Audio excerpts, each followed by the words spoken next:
Selon la théorie de Piaget, nous devons franchir 4 stades de développement cognitif. Le premier, le stade sensorimoteur. Le deuxième, le stade préopératoire. Le troisième, le stade opératoire concret. Et le quatrième, le stade opératoire formel. Ce n'est qu'une fois que nous avons franchi tous ces stades, à un âge pouvant varier, que nous sommes en mesure d'atteindre la pleine intelligence humaine. Le premier, le stade sensorimoteur, de la naissance à 2 ans. Au stade sensorimoteur, nous développons nos 5 sens par le biais d'expériences et de mouvements. Notre cerveau veut voir, entendre, sentir, goûter et toucher autant que possible. Nous commençons par des réflexes simples. Et peu après, nous développons nos premières habitudes. À partir de 4 mois, nous prenons conscience de ce qui nous entoure. Puis, en grandissant, nous apprenons à faire les choses intentionnellement. Une étape clé dans le développement de la mémorisation. Ou pour reprendre les termes de Piaget, notre prise de conscience de la permanence des objets. Avant cela, notre mère peut nous montrer un ours en peluche puis le cacher. Et nous pensons qu'il a disparu. Après, nous comprenons que les objets continuent d'exister, même si nous ne pouvons pas les voir. Nous commençons à être curieux de tout. Nous voulons sentir les fleurs, goûter la nourriture, écouter les sons et parler aux étrangers. Pour explorer davantage, nous bougeons. Nous apprenons à nous asseoir, à ramper, à nous tenir debout, à marcher et même à courir. Cette mobilité physique accrue a pour conséquence un développement cognitif plus important. Mais nous restons égocentriques, c'est-à-dire que nous ne pouvons percevoir le monde que de notre propre point de vue. 2. Le stade préopératoire, de 2 à 7 ans. Notre réflexion est principalement caractérisée par les fonctions symboliques et les pensées intuitives. Nous avons beaucoup de fantasmes et nous croyons que les objets sont vivants. Comme nous ne sommes pas capables d'appliquer des opérations cognitives spécifiques, Piaget a appelé ce stade préopératoire. Nous apprenons à parler et à comprendre que les mots, les images et les gestes sont des symboles de quelque chose d'autre. Lorsque nous dessinons notre famille, nous ne nous préoccupons pas de dessiner chaque personne en fonction de la taille, mais plutôt selon leur signification symbolique. Nous aimons jouer à faire semblant, ce qui nous permet de vivre de nouvelles expériences et d'apprendre beaucoup de choses. Vers l'âge de 4 ans, la plupart d'entre nous deviennent très curieux et posent beaucoup de questions. Nous voulons tout savoir. On peut appeler cela la naissance du raisonnement primitif. Piaget l'a appelé l'âge intuitif. Car si nous nous rendons compte que nous possédons une grande quantité de connaissances, nous n'avons aucune idée de la manière dont nous les avons acquises. À ce stade, notre pensée est encore assez égocentrique. Nous pensons que les autres voient le monde comme nous, et nous ne comprenons toujours pas qu'ils le voient différemment. 3. Le stade opératoire concret, de 7 à 11 ans. Nous découvrons enfin la logique et nous développons des opérations cognitives concrètes, comme trier des objets dans un certain ordre. Le raisonnement inductif en est un exemple. Cela signifie que si nous voyons quelqu'un manger un biscuit, nous pouvons en tirer une conclusion et ensuite faire une généralisation. Et nous savons maintenant le concept de conservation. Nous comprenons que si nous transvasons du jus d'orange d'un verre normal dans un verre plus grand, la quantité reste la même. Notre petite sœur choisira le verre le plus grand, pensant qu'elle en recevra plus. Par la même logique, nous pouvons maintenant comprendre que si 3 plus 5 égale 8, alors 8 moins 3 doit être égal à 5. Notre cerveau apprend à réorganiser nos pensées, à classer et à construire des structures mentales opérationnelles concrètes.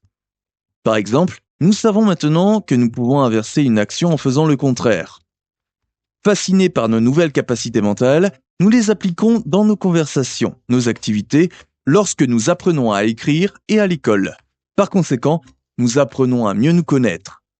Nous commençons à comprendre que nos pensées et nos sentiments sont uniques et pas nécessairement ceux des autres.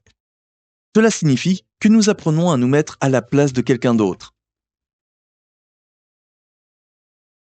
4. La phase opératoire formelle. 12 ans et plus.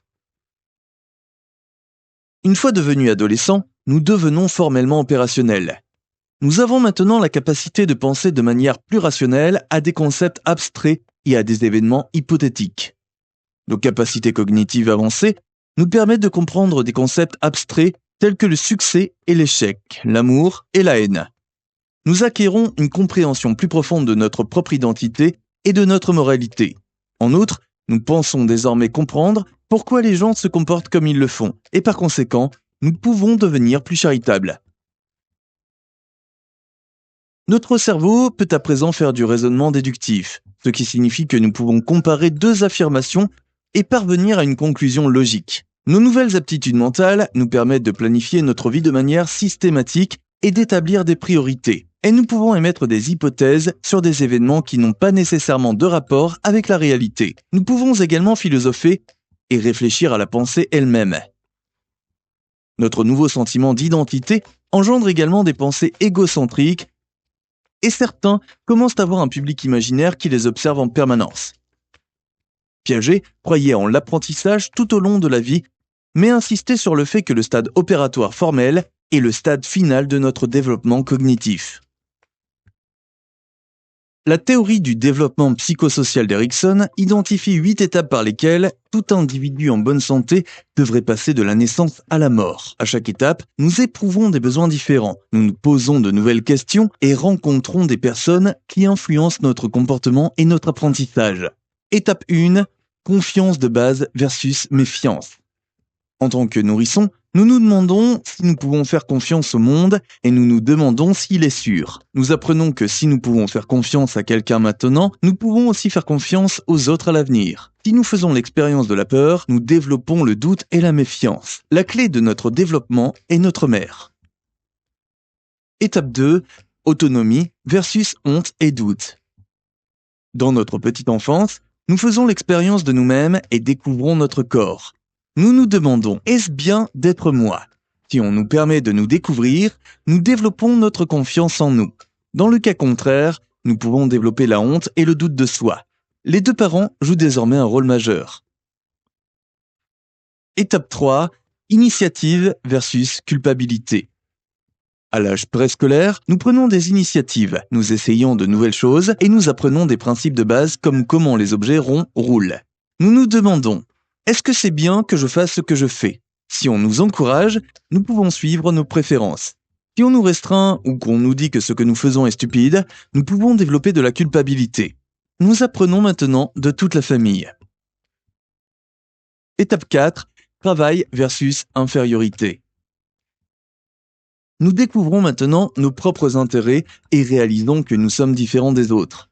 Nous voulons montrer que nous pouvons faire les choses correctement. Nous nous demandons si nous pouvons réussir dans ce monde. Si nous recevons de la reconnaissance de la part de nos professeurs ou de nos pairs, nous devenons industrieux, ce qui est un autre mot pour dire travailleur. Si nous recevons trop de commentaires négatifs, nous commençons à nous sentir inférieurs et à perdre notre motivation. Ce sont maintenant nos voisins et nos écoles qui nous influencent le plus. Étape 5, identité versus confusion de rôle. Pendant l'adolescence, nous apprenons que nous avons différents rôles sociaux. Nous sommes des amis, des étudiants, des enfants et des citoyens. Beaucoup connaissent une crise d'identité. Si nos parents nous permettent maintenant de sortir et d'explorer, nous pouvons trouver notre identité. S'ils nous poussent à nous conformer à leurs opinions, nous pouvons être confrontés à une confusion des rôles et nous sentir perdus. Les jeunes de la même génération et nos modèles sont essentiels à notre apprentissage. Étape 6. Intimité versus isolement. En tant que jeunes adultes, nous comprenons peu à peu qui nous sommes et nous commençons à nous défaire des relations que nous avions construites auparavant pour nous intégrer. Nous nous demandons si nous pouvons aimer. Si nous pouvons prendre un engagement à long terme, nous sommes confiants et heureux. Si nous ne pouvons pas nouer de relations intimes, nous pourrions finir par nous sentir isolés et seuls. Nos amis et nos partenaires sont désormais au cœur de notre développement. Étape 7. Générativité versus stagnation. Lorsque nous atteignons la quarantaine, nous nous sentons à l'aise, nous utilisons notre temps libre pour la créativité et nous commençons éventuellement à contribuer à la société. Notre préoccupation est la générativité. Si nous pensons que nous sommes capables de guider la prochaine génération, nous sommes heureux. Si nous avons encore d'anciens conflits non résolus, nous pouvons devenir pessimistes et connaître la stagnation. Les personnes à la maison et au travail sont maintenant celles qui nous influencent le plus.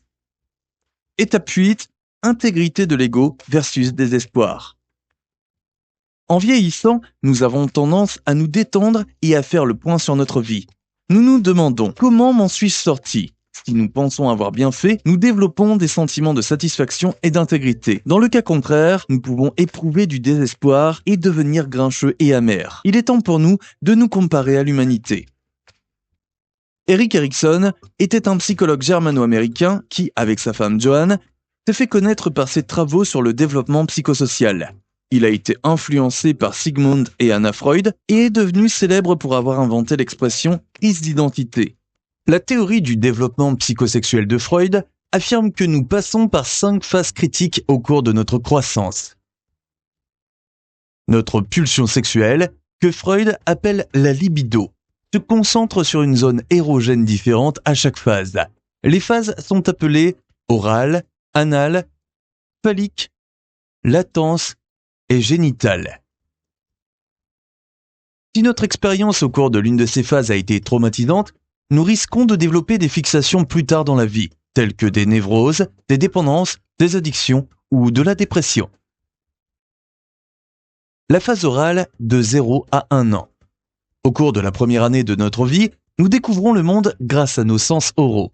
Notre principal plaisir provient de la succion du sein de notre mère ou d'un biberon. Le conflit qui survient à cette phase est le sevrage. Hans est sevré sans traumatisme. La mère d'Ernest cesse de le nourrir dans les 4 mois qui suivent sa naissance, ce qui est trop tôt. Ida est souvent laissée seule à pleurer lorsqu'elle a faim. Hans devient un adulte sain et indépendant. Ernest souffre d'un traumatisme et développe une fixation orale. Il essaie de compenser cela en mâchant du chewing-gum en permanence. Ida passe sa vie à rechercher la stimulation orale dont elle a été privée lorsqu'elle était enfant et développe donc une personnalité manipulatrice et addictive. La phase anale de 1 à 3 ans. À cet âge, notre libido est principalement axée sur le contrôle de la vessie et des selles. Nous devons apprendre à utiliser le pot. Les parents de Hans félicitent ses tentatives d'utilisation des toilettes et l'encouragent à apprendre à son rythme. Les parents d'Ernest lui imposent l'apprentissage du pot trop tôt et le punissent en cas d'erreur. Les parents d'Ida négligent complètement l'apprentissage de la propreté. Hans développe une personnalité compétente et une relation bonne et équilibrée avec l'autorité. Ernest développe une personnalité anale rétentive. Il devient un adulte trop contrôlant et avare, avec un dégoût pour son propre corps et une tendance à obéir à l'autorité. Ida développe une personnalité anale expulsive. Elle devient désordonnée, désorganisée, insouciante des sentiments d'autrui et rebelle à l'autorité. La phase phallique de 3 à 6 ans. Notre libido se tourne maintenant vers les organes génitaux et nous découvrons les différences entre les sexes féminins et masculins. Dans cette phase, le conflit des garçons se manifeste sous la forme d'une rivalité avec leur père. Également appelé complexe d'Oedipe, Ernest et Hans désirent posséder leur mère et rêvent de se débarrasser de leur père. Mais ils savent que leur père est plus fort et craignent d'être punis pour leur désir. Freud appelle cela l'angoisse de castration. Ida éprouve une envie de pénis. Elle croit qu'un pénis est la clé du pouvoir et de la domination et en veut un. Le père de Hans était très présent pendant cette phase. Plus tard, Hans résout ce conflit en s'identifiant fortement à lui. Il apprend à assumer un rôle masculin. À l'âge adulte, il respecte les deux sexes. Ernest, dont le père était absent pendant cette phase, ne parvient pas à développer un sens aigu de la virilité. Il fait une fixation sur sa mère et n'est pas sûr de sa sexualité. Il a également tendance à être agressif envers les femmes et a constamment besoin de rivaliser avec d'autres hommes. Ida, comme toutes les femmes, conserve son envie de pénis jusqu'à la fin de sa vie, ce qui provoque chez elle un complexe d'infériorité à l'égard des hommes. Phase de latence, 7 à 13 ans. À ce stade, notre libido est inhibé, car notre énergie sexuelle est sublimée par l'acquisition de compétences de vie. Notre surmoi se renforce, et nous nous identifions fortement aux valeurs sociales, aux héros de même sexe et aux amis.